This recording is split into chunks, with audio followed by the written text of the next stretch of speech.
Bonjour, peuple de Dieu. Shalom, comment ça va ce matin? Je suis très content d'être avec vous pour ce programme de la prière de la foi. Hier, nous avons parlé de la mort et le péché. Nous avons pu voir que il y a beaucoup de conséquences avec le péché et de savoir que le péché et notre ennemi, Satan, eh bien, ce sont deux copains. Et ils fonctionnent toujours ensemble. Et le péché donne accès à la mort, donne accès aux choses négatives.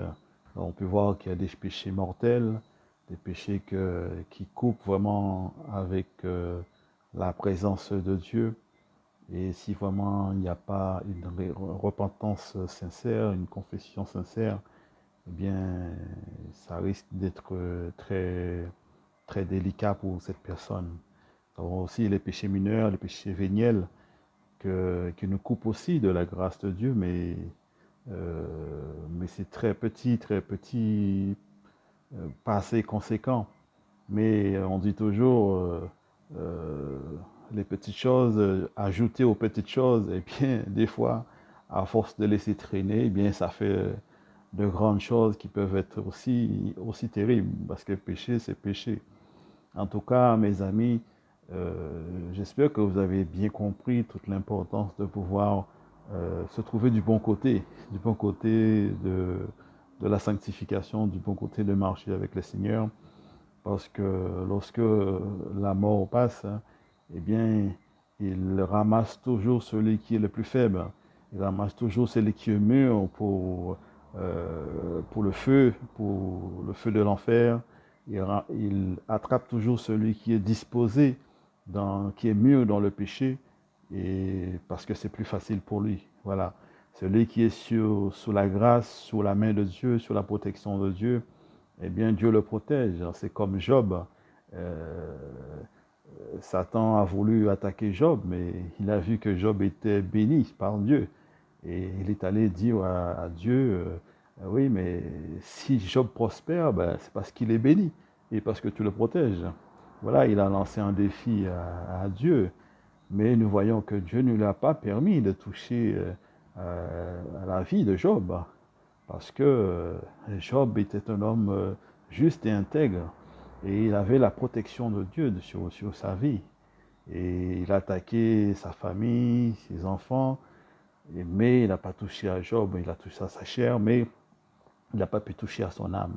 C'est très important pour nous de comprendre cela, de comprendre que nous sommes euh, dans une vie où nous mangeons, nous buvons, nous faisons les choses, hein. Mais lorsque nous sommes désobéissants aussi, il y a des conséquences à nos actions présentes, futures. Et chaque chrétien doit vraiment prendre conscience que euh, l'ennemi, euh, c'est pas de la rigolade. Le diable, il est un accusateur, il est le tentateur, il est vraiment l'ennemi de Dieu. Et il fait tout pour vraiment pour détourner les enfants de Dieu de l'objectif afin de pécher. En tout cas, bien aimé, sachez que celui qui est sincère avec lui-même, nous sommes tous pécheurs, c'est pour cela, mais celui qui est sincère avec lui-même, eh bien, il présente ses péchés, ses défauts, ses qualités devant Dieu, et Dieu voit cela.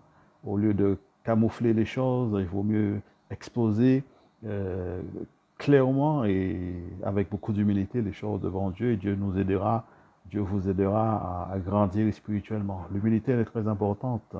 Et la charité, l'amour de Dieu, c'est la base. Dieu est amour. C'est ça. Alléluia. Je vous bénis tous ce matin. Je suis le révérend Père André. Je vous conduis dans ce programme béni de Dieu. Et nous sommes au deuxième jour. Nous avançons petit à petit dans notre programme de la prière de la foi.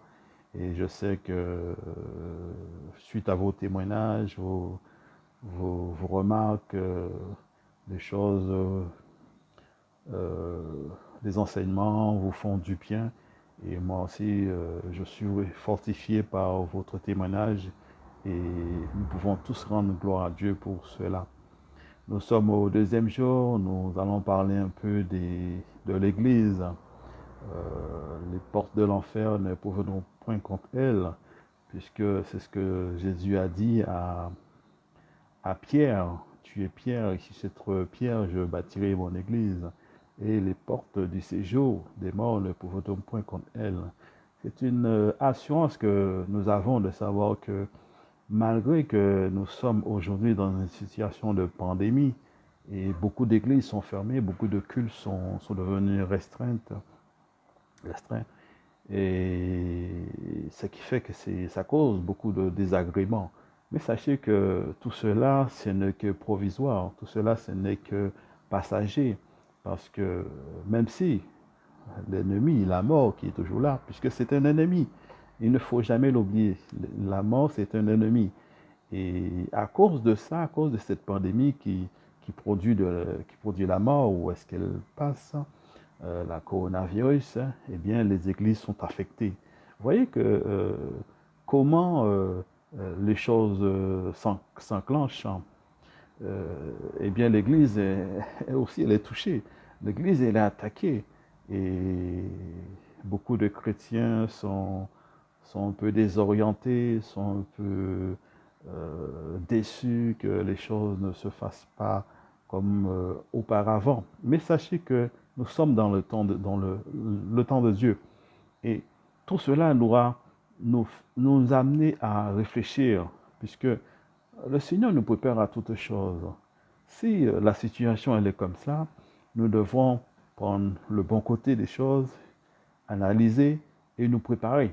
Parce que si demain il y a encore autre chose, eh bien si nous ne sommes pas préparés, si nous ne sommes pas plus forts, eh bien nous trépasserons. Et l'objectif n'est de ne pas faiblir, l'objectif n'est de ne pas baisser les bras. Au contraire, l'objectif est de pouvoir se renforcer. C'est l'unité qui fait la force de l'Église. L'Église, elle est vraiment militante, elle est triomphante, et nous sommes dans cette Église qui est là depuis plus de 2000 ans. Et quand Jésus a dit, tu es Pierre, ici cette pierre, je bâtirai mon Église, eh bien, elle a survécu à beaucoup d'années de persécutions, il y a eu des hauts et des bas, en tout cas, elle est toujours là.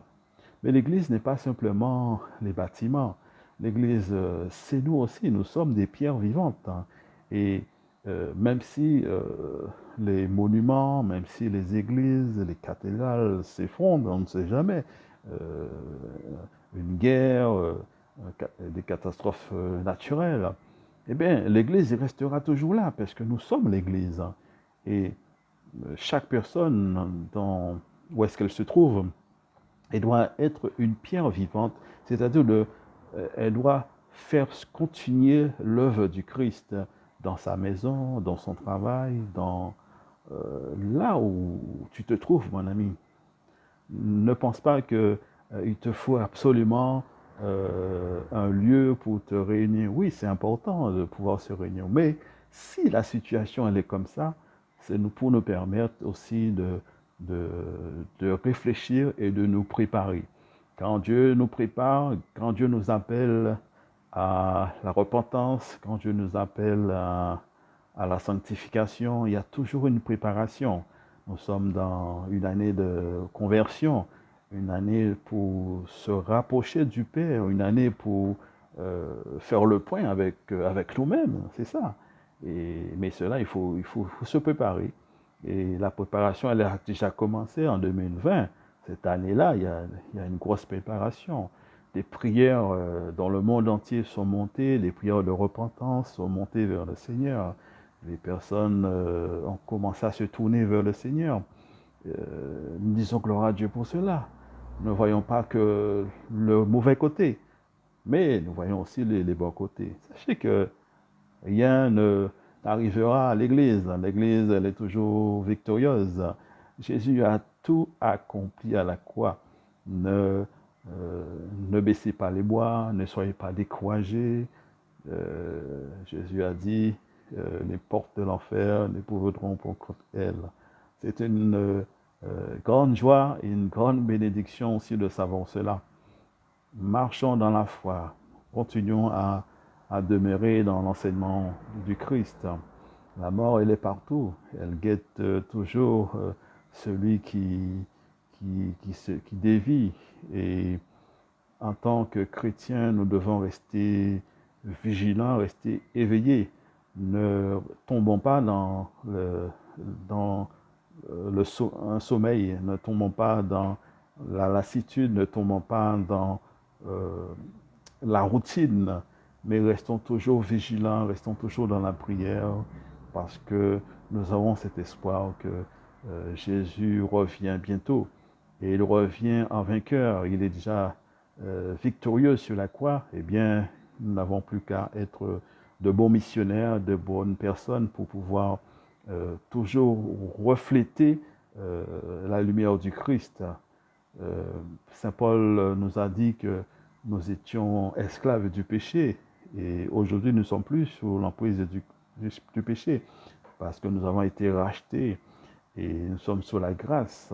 Alors, comme nous sommes sous la grâce, le Seigneur nous a rachetés et soyons vraiment, vraiment, vraiment reconnaissants pour cela.